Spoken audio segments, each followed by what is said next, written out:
Friends, आप सभी का स्वागत है अपने चैनल स्टडी अरुण ऑफिशियल पर। तो आज के इस वीडियो में हम बायोलॉजी सीरीज की थर्ड वीडियो कोशिका यानी सेल के बारे में पढ़ेंगे। तो सेल से जो भी प्रश्न पूछा जाता है आपको इस वीडियो में देखने को मिल जाएगा और ये topic very very very important है। किसी भी परीक्षा की आप तैयारी कर रहे हो, सेल से तो एक प्रश्न पूछा ही जाता है। तो अगर आप पूरी वीडियो को देख लेंगे ना, तो इससे बाहर आपको प्रश्न देखने को नहीं मिलेगा। तो पहले हम पूरे टॉपिक को अच्छे से पढ़ेंगे। बिना देरी किए हुए वीडियो को शुरू करते हैं। तो चलिए वीडियो की शुरुआत करते हैं और सेल के बारे में पढ़ना शुरू करते हैं। तो सेल क्या है? तो जीवधारियों की आधारभूत संरचनात्मक एवं कार्यात्मक इकाई को कोशिका यानी कि सेल कहा जाता है। जीवधारी यानी कि लिविंग ऑर्गेनिज्म।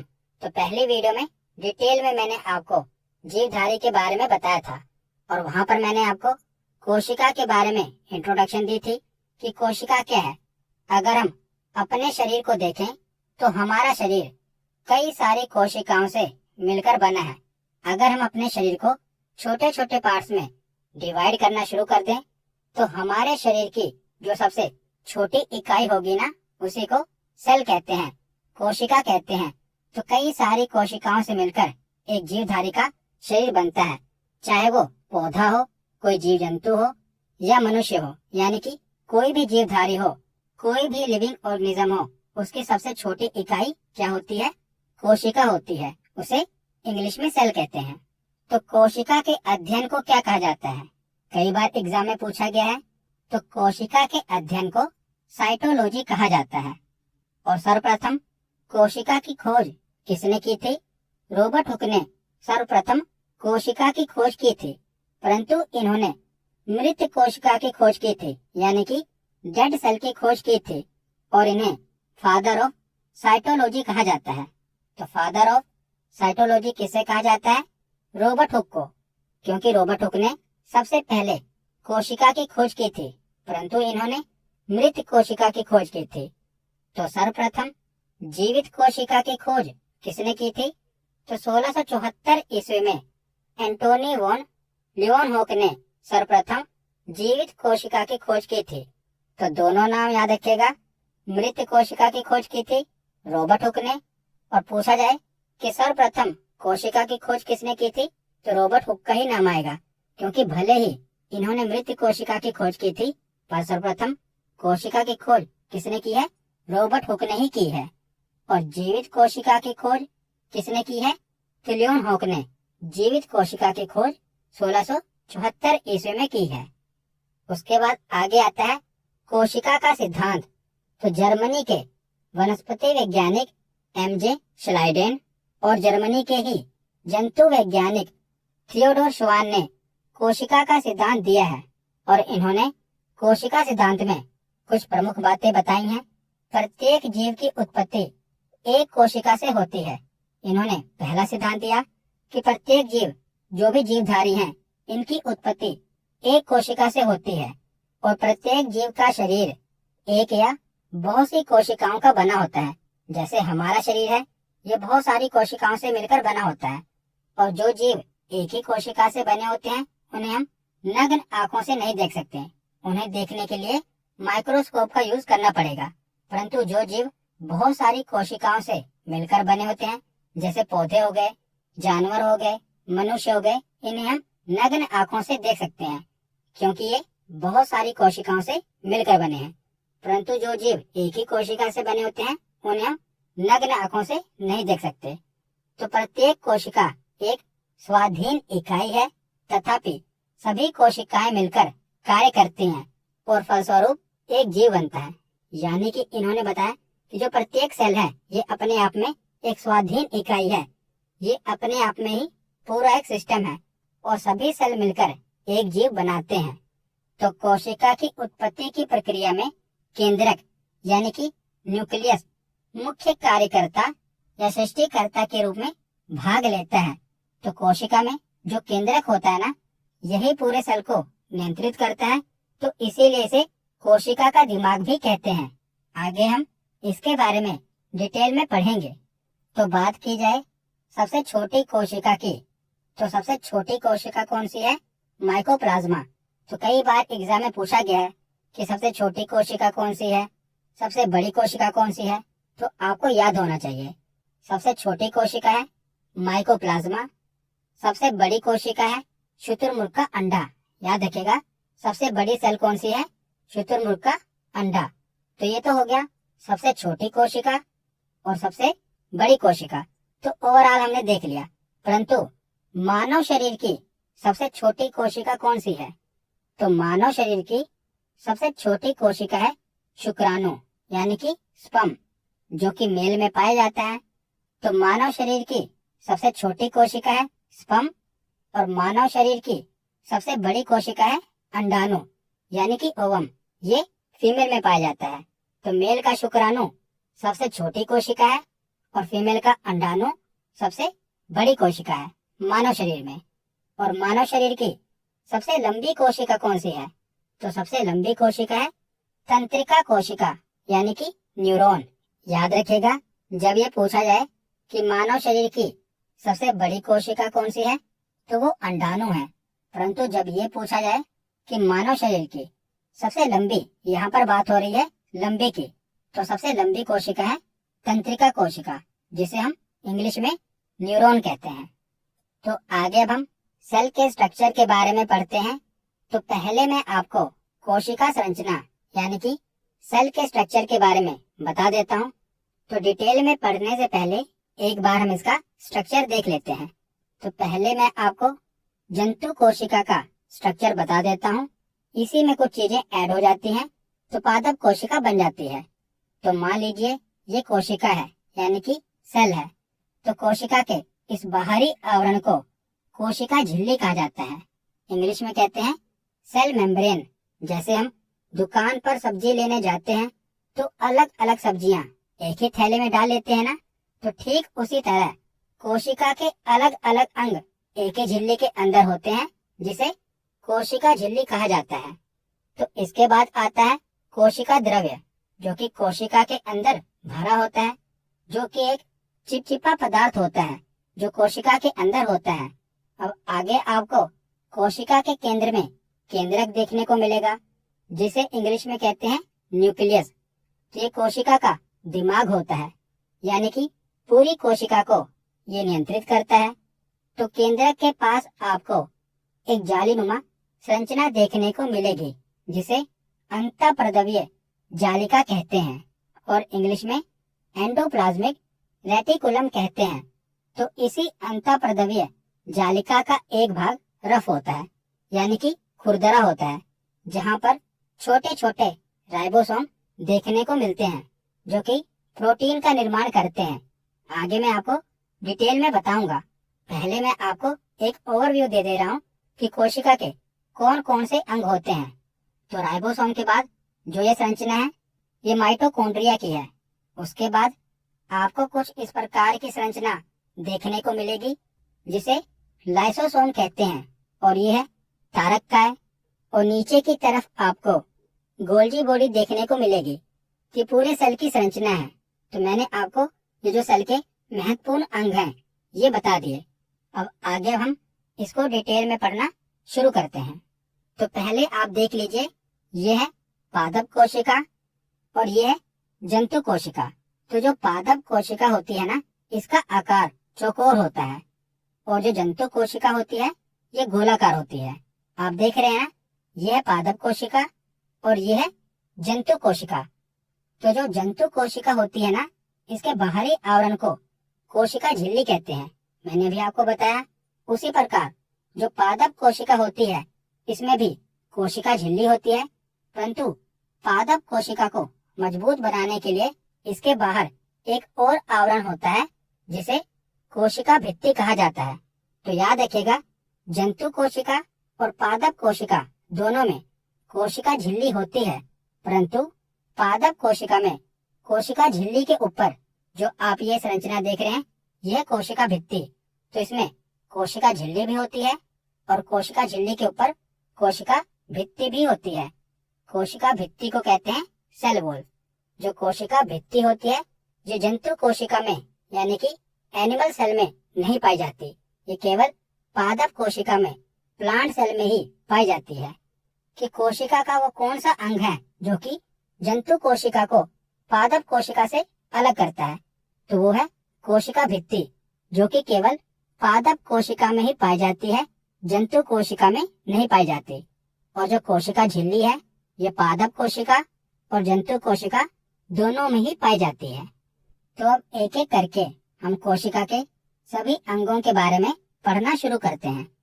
तो शुरुआत हम करते हैं कोशिका के सबसे बाहरी आवरण कोशिका झिल्ली से, जिसे सेल मेम्ब्रेन कहते हैं।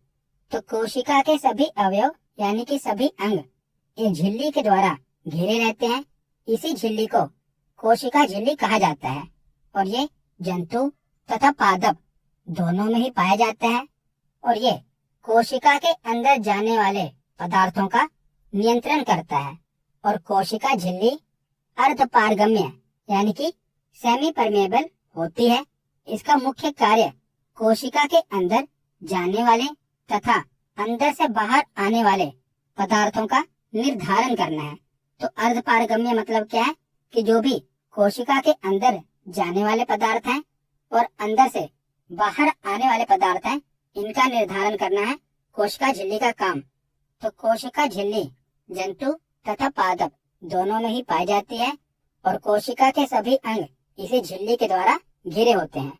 उसके बाद आगे देखते हैं कोशिका भित्ति, जिसे इंग्लिश में कहते हैं सेल वॉल। तो कोशिका भित्ति केवल पादपों में पाई जाती है, यानी कि जंतु कोशिका में कोशिका भित्ति नहीं पाई जाती। जब मैं जंतु कोशिका की बात करता हूँ तो जितने भी जीव जंतु हैं यानी कि जानवर हैं और जो इंसान हैं, ये सभी जंतु कोशिका में ही आ जाते हैं। और पादप कोशिका में जितनी भी वनस्पतियां हैं, पेड़ पौधे हैं, ये पादप कोशिका में आते हैं।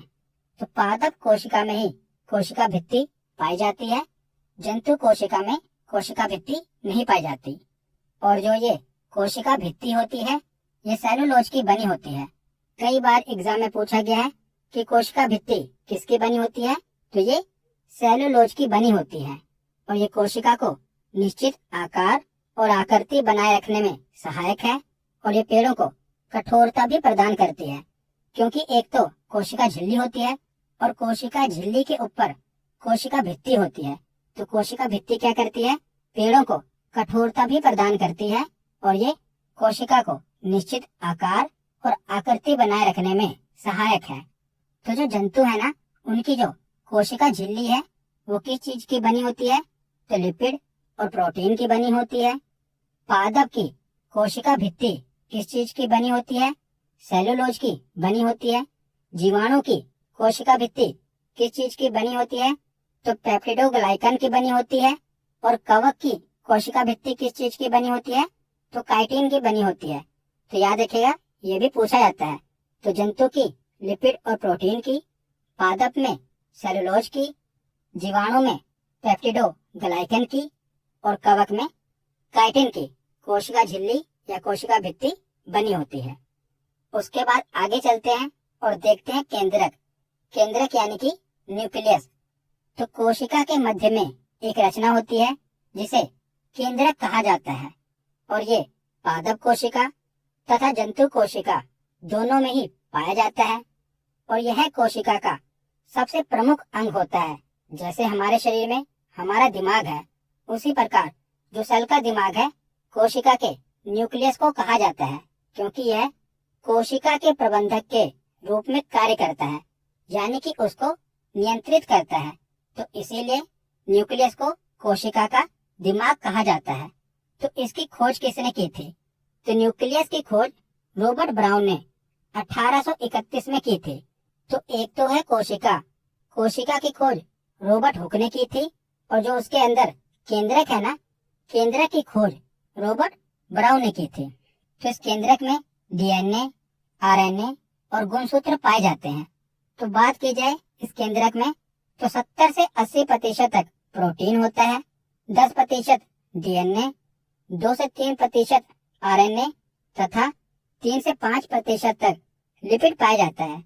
तो केंद्रक से क्या प्रश्न बनता है, तो केंद्रक से पहला प्रश्न तो ये बनता है कि इसकी खोज किसने की थी, तो रॉबर्ट ब्राउन ने। और ज्यादातर यही पूछा जाता है कि केंद्रक यानी कि न्यूक्लियस की खोज किसने की थी, तो रॉबर्ट ब्राउन ने की थी। दूसरा प्रश्न ये बनता है कि कोशिका का दिमाग किसे कहा जाता है, तो केंद्रक को ही कोशिका का दिमाग कहा जाता है। और तीसरा प्रश्न ये बनता है कि बताइए केंद्रक जंतु कोशिका और पादप कोशिका दोनों में पाया जाता है, तो हाँ, जंतु कोशिका और पादप कोशिका दोनों में ही केंद्रक पाया जाता है। उसके बाद आगे चलते हैं और देखते हैं अंतःपर्दवीय जालिका, जिसे इंग्लिश में कहते हैं एंडोप्लाज्मिक रेटिकुलम। तो मैंने आपको बताया कि केंद्रक के पास जालीनुमा एक संरचना होती है जिसे अंतःपर्दवीय जालिका कहा जाता है, और ये कोशिका के अंदर आंतरिक सहायता प्रदान करता है। तो इसकी खोज किसने की थी, तो कैथ पोटर, अल्बर्ट क्लाउड और अर्नेस्ट फुलन ने इसकी खोज की थी। तो जो ये अंतःपर्दवीय जालिका होती है ये दो प्रकार की होती है। पहली है चिकनी अंतःपर्दवीय जालिका, इंग्लिश में कहते हैं स्मूथ एंडोप्लाज्मिक रेटिकुलम और SER। तो यह कोशिका में कार्बोहाइड्रेट तथा वसा के संश्लेषण में सहायक होता है। अब देख रहे हैं ये पूरी अंतःपर्दवीय जालिका है। इसके नीचे की ओर आप जो ये देख रहे हैं ये इसकी चिकनी सतह है जिसे चिकनी अंतःपर्दवीय जालिका कहते हैं। तो ये कार्बोहाइड्रेट तथा वसा के संश्लेषण में सहायक होता है। कार्बोहाइड्रेट, वसा यानी कि फैट। और इसी अंतःपर्दवीय जालिका का दूसरा भाग खुरदुरा होता है जिसे खुरदरी अंतःपर्दवीय जालिका कहा जाता है। इंग्लिश में कहते हैं रफ एंडोप्लाज्मिक रेटिकुलम। तो खुरदरी अंतःपर्दवीय जालिका के बाहरी झिल्ली के ऊपर छोटे छोटे कण रहते हैं। आप देख रहे हैं ना, ये कई सारे छोटे छोटे कण इस पर पाए जाते हैं जिन्हें राइबोसोम कहा जाता है। Very very important. तो राइबोसोम कहाँ पर देखने को मिलते हैं, तो अंतःपर्दवीय जालिका का जो खुरदरा भाग होता है, जो रफ पार्ट होता है, वहां पर छोटे छोटे कण देखने को मिलते हैं जिन्हें राइबोसोम कहते हैं। और ये राइबोसोम प्रोटीन संश्लेषण में सहायक होते हैं, प्रोटीन बनाने में सहायक होते हैं, इसीलिए इन्हें प्रोटीन की फैक्ट्री भी कहा जाता है। तो अंतःपर्दवीय जालिका के दो भाग होते हैं, एक स्मूथ और दूसरा रफ पार्ट। तो जो स्मूथ भाग होता है यहाँ से कार्बोहाइड्रेट तथा वसा का निर्माण होता है, और जो खुरदरा भाग होता है वहाँ पर कई सारे छोटे छोटे कण होते हैं जिन्हें राइबोसोम कहते हैं। और राइबोसोम सेल के अंदर प्रोटीन का निर्माण करते हैं। तो अब हम राइबोसोम के बारे में पढ़ते हैं। तो राइबोसोम पादप कोशिका और जंतु कोशिका दोनों में ही पाया जाता है, और इसकी खोज जॉर्ज E. पैलेड ने की थी। और यह कोशिका का सबसे छोटा अंग होता है, यानी कि पूरी कोशिका का सबसे छोटा अंग कौन सा है, राइबोसोम। और यह राइबोन्यूक्लिक एसिड नामक अम्ल व प्रोटीन की बनी होती है। और जो राइबोसोम है इसका काम क्या है, तो प्रोटीन का संश्लेषण करना, प्रोटीन का निर्माण करना इसका काम है, इसीलिए इसे प्रोटीन की फैक्ट्री कहा जाता है। तो एग्जाम में यही प्रश्न पूछा जाता है कि प्रोटीन की फैक्ट्री किसे कहा जाता है, तो राइबोसोम को, क्योंकि यहाँ से प्रोटीन का संश्लेषण होता है पूरे सेल में, तो इसीलिए इसे प्रोटीन की फैक्ट्री कहते हैं। तो जो राइबोसोम होता है ना, ये भी दो प्रकार के होते हैं, एक को कहते हैं 70S और दूसरे को कहते हैं 80S। तो S का मतलब क्या है, S की फुल फॉर्म होती है सेडिमेंटेशन कोफिशिएंट। तो आपको ये याद नहीं रखना, बस आपको इतना पता होना चाहिए कि जो राइबोसोम होते हैं ये दो प्रकार के होते हैं, 70S और 80S। तो 70S राइबोसोम कहाँ पाया जाता है, तो जो छोटे आकार के लिविंग ऑर्गेनिज्म होते हैं जैसे कि बैक्टीरिया, माइटोकॉन्ड्रिया, जिन्हें बहुत ही कम प्रोटीन की जरूरत पड़ती है, उनमें 70S राइबोसोम होते हैं, जैसे बैक्टीरिया हो गया। और जो बड़े आकार के लिविंग ऑर्गेनिज्म होते हैं जैसे कि पौधे, जीव जंतु, मनुष्य, तो इनमें 80S राइबोसोम की जरूरत होती है जो कि ज्यादा प्रोटीन बनाता है। तो कम प्रोटीन की जरूरत किसे होगी, बैक्टीरिया हो गया, जो बहुत ही छोटे, जिन्हें हम नग्न आंखों से नहीं देख सकते, उनमें 70S राइबोसोम होता है। और जिन्हें हम नग्न आंखों से देख सकते हैं जैसे जीव जंतु, मनुष्य, तो इनमें 80S राइबोसोम होता है जो कि ज्यादा प्रोटीन बनाता है। उसके बाद कोशिका का अगला अंग है माइटोकॉन्ड्रिया। तो इसकी खोज 1880 ईस्वी में कोलिकर के द्वारा की गई थी। तो कोलिकर ने कीटों की रेखित पेशियों में इसे पाया था, परंतु इन्होंने इसका नाम माइटोकॉन्ड्रिया नहीं रखा। इसके बाद क्या होता है कि 1890 में ओल्टमैन ने कोशिकाओं में इसकी उपस्थिति को बताया। पहले कोलिकर ने कीटों की रेखित पेशियों में ये देखा था, परंतु बाद में 1890 में ओल्टमैन ने कोशिकाओं में इसकी उपस्थिति को बताया था। अल्टमैन ने बताया था कि जो माइटोकॉन्ड्रिया है ना, ये कोशिकाओं में पाया जाता है, परंतु इन्होंने भी इसका नाम माइटोकॉन्ड्रिया नहीं रखा। इन्होंने इसका नाम बायोब्लास्ट रखा था। क्या नाम रखा था? बायोब्लास्ट। तो 1898 में सी बेंडा नामक वैज्ञानिक ने इसका नाम माइटोकॉन्ड्रिया रखा था। तो 1880 में सबसे पहले कीटों की रेखित पेशियों में कोलिकर ने देखा कि कोई संरचना है। उसके बाद अल्टमैन ने कोशिकाओं में इसकी उपस्थिति के बारे में बताया और इन्होंने इसका नाम बायोब्लास्ट रखा। और आगे चलकर 1898 में सी बेंडा ने इसका नाम माइटोकॉन्ड्रिया रखा था। तो माइटोकॉन्ड्रिया क्या है? तो यह कोशिका द्रव्य में पाई जाने वाली गोलाकार अथवा सूत्राकार रचनाएं होती हैं। तो माइटोकॉन्ड्रिया दोहरी झिल्ली से घिरी होती है। जैसा कि आप देख रहे हैं, ये है माइटोकॉन्ड्रिया। तो माइटोकॉन्ड्रिया सेल के अंदर का, कोशिका के अंदर का एक पार्ट होता है, एक अंग है जो कि दोहरी झिल्ली से घिरा होता है। एक होती है अंतः झिल्ली यानी कि अंदरूनी झिल्ली और दूसरी है बाहरी झिल्ली। तो दो झिल्ली से ये घिरी होती है और इनमें आप जो ये उभार देख रहे हैं, इन उभार को क्रिस्टी कहा जाता है। तो याद रखिएगा, माइटोकॉन्ड्रिया में जो उभार जैसी संरचना होती है, इसे क्या कहा जाता है? इसे क्रिस्टी कहा जाता है। तो माइटोकॉन्ड्रिया का सेल में काम क्या है? तो माइटोकॉन्ड्रिया को कोशिका का ऊर्जा ग्रह यानी कि पावर हाउस कहा जाता है, क्योंकि यह सेल में ऊर्जा उत्पन्न करता है, इसीलिए इसे सेल का पावर हाउस कहते हैं। तो जितनी भी बार माइटोकॉन्ड्रिया से प्रश्न बना है, यही पूछा जाता है कि कोशिका का पावर हाउस किसे कहा जाता है? तो कोशिका का पावर हाउस माइटोकॉन्ड्रिया को कहा जाता है।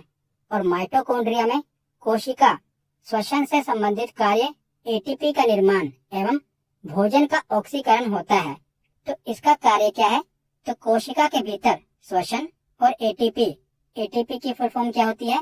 एडिनोसिन ट्राइफॉस्फेट का निर्माण करना होता है। तो कोशिका के अंदर यह ऊर्जा उत्पन्न करता है, इसीलिए इसे कोशिका का ऊर्जा ग्रह या पावर हाउस कहा जाता है। उसके बाद आगे चलते हैं और अगले अंग को देखते हैं। तो कोशिका का अगला अंग है लाइसोसोम। तो लाइसोसोम की खोज किसने की थी? तो क्रिश्चियन डी डुबे ने इसकी खोज की थी। तो इसका काम क्या है? तो यह कोशिका के अंदर पाचन का कार्य करता है। तो जो लाइसोसोम है, यह कोशिका के अंदर पाचन का काम करता है।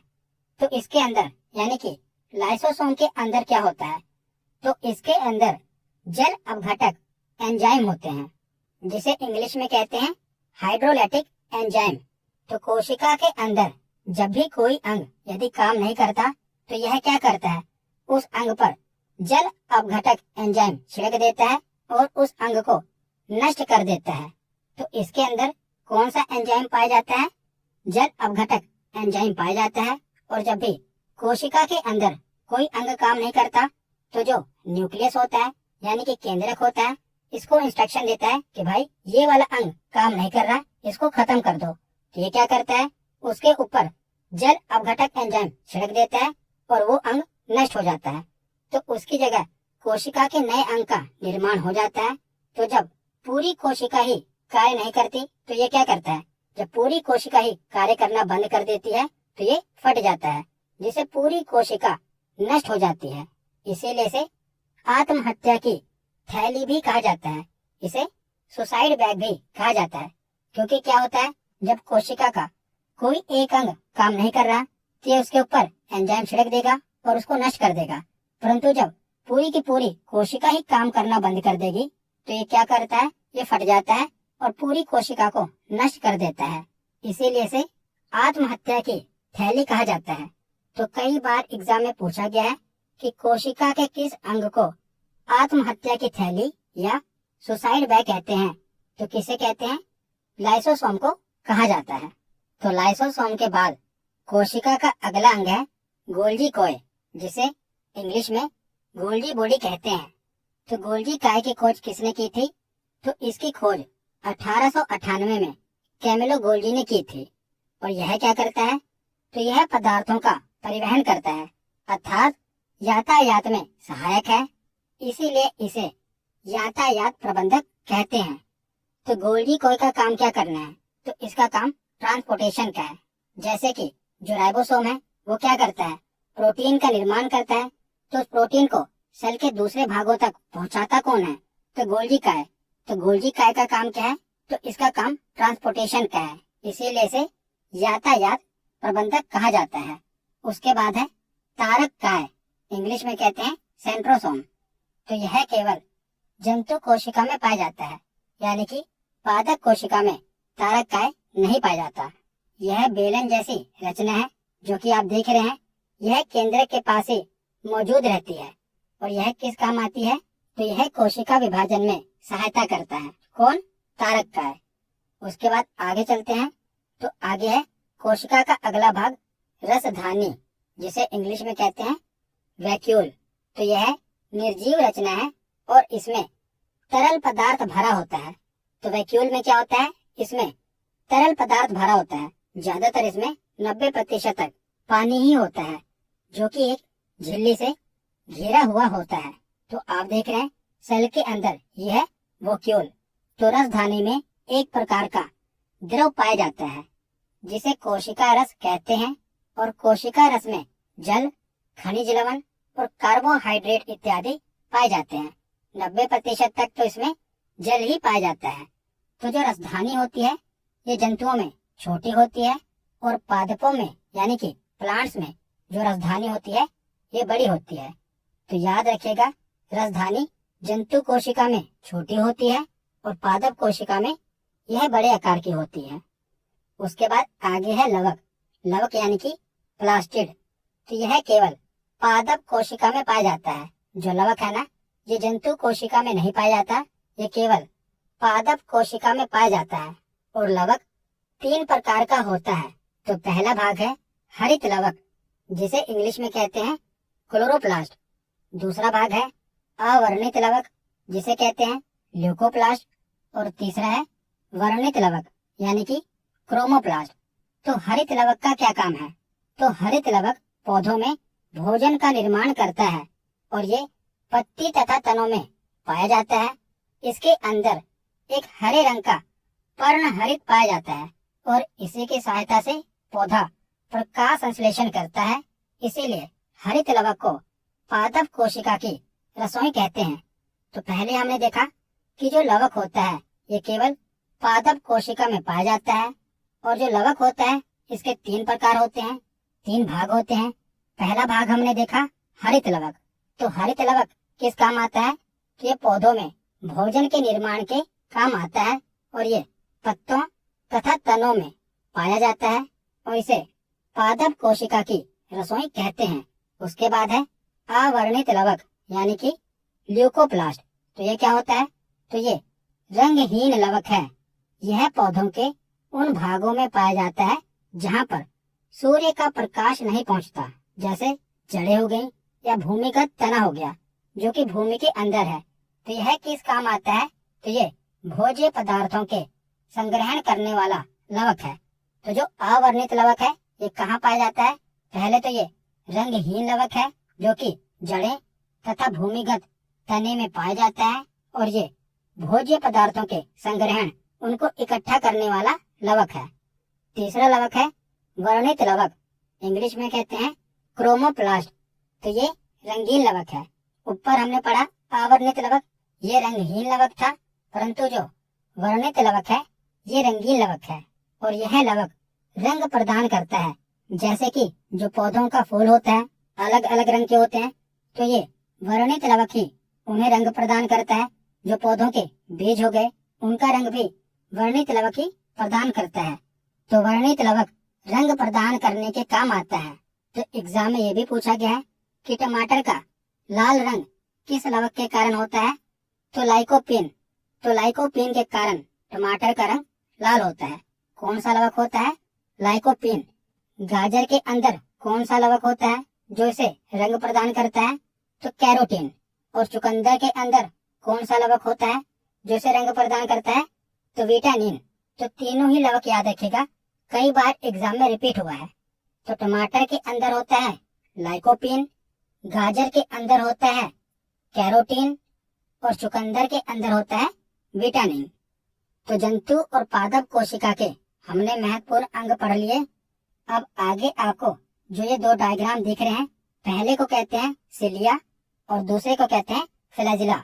तो जो ये सिलिया और फ्लैजिला है ना, ये केवल जंतु कोशिका में पाया जाता है, पादप कोशिका में ये नहीं पाया जाता। तो जो आप देख रहे हैं सिलिया, इसके ऊपर छोटे छोटे बाल पाए जाते हैं, और ये आप जो देख रहे हैं फ्लैजिला, ये पूंछ जैसी आकृति होती है। हमारे शरीर के ऊपर जैसे जो छोटे छोटे बाल होते हैं, उसी प्रकार जो सिलिया आप देख रहे हैं और फ्लैजिला, ये केवल जंतु कोशिका में पाया जाता है। इनके ऊपर छोटे छोटे बाल होते हैं, और फ्लैजिला की आकृति आप देख रहे हैं, इनके ऊपर भी पूंछनुमा आकृति होती है। तो एग्जाम में यही पूछा गया है कि सिलिया और फ्लैजिला किस कोशिका में पाया जाता है? तो ये केवल जंतु कोशिका में पाया जाता है, पादप कोशिका में ये नहीं पाया जाता। उसके बाद आगे हम देखते हैं कि जंतु कोशिका और पादप कोशिका में अंतर क्या है, दोनों में समानता क्या है और अंतर क्या है। जो बीच में है, ये दोनों में समानता है, यानी कि ये चीज जंतु कोशिका में भी पाई जाती है और पादप कोशिका में भी पाई जाती है। जैसे कि केंद्रक, न्यूक्लियस, ये दोनों में ही पाया जाता है। कोशिका झिल्ली, ये जंतु कोशिका और पादप कोशिका दोनों में ही पाई जाती है। माइटोकॉन्ड्रिया, ये भी जंतु कोशिका और पादप कोशिका में पाया जाता है। राइबोसोम भी दोनों में ही पाया जाता है। गोल्गी बॉडी, रसधानी और तारककाय, ये सभी चीजें जंतु कोशिका और पादप कोशिका दोनों में पाई जाती है। तो यह है समानता। अब अंतर देख लेते हैं। पहले देखते हैं जंतु कोशिका। तो जंतु कोशिका गोल आकार की होती है और पादप कोशिका चौकोर आकार की होती है। हमने देखा जंतु कोशिका में सिलिया और फ्लैजिला पाए जाते हैं, परंतु ये पादप कोशिका में नहीं पाए जाते। पादप कोशिका में कोशिका भित्ति और लवक, लवक यानी कि प्लास्टिड पाया जाता है। ये जंतु कोशिका में नहीं पाए जाते। कोशिका भित्ति मैंने आपको बताया ना, ये केवल पादप कोशिका में ही पाई जाती है। कोशिका झिल्ली दोनों में होती है, परंतु कोशिका भित्ति केवल पादप कोशिका में होती है, और लवक भी केवल पादप कोशिका में पाया जाता है।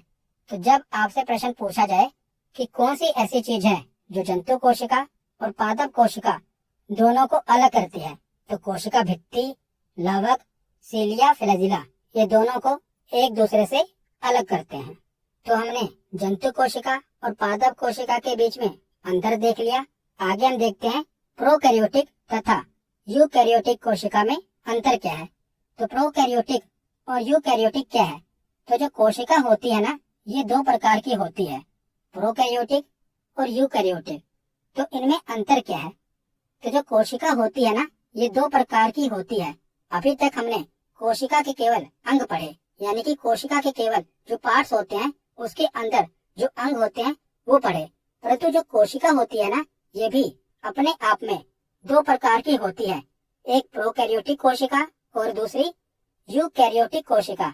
तो इनमें अंतर क्या है वो देख लेते हैं, तो आपको आसानी से समझ आ जाएगा। तो जो प्रोकैरियोटिक कोशिका है ना, ये समझ लीजिए कोशिका की शुरुआती स्टेज है, जहाँ पर कोशिका पूर्ण रूप से विकसित नहीं होती।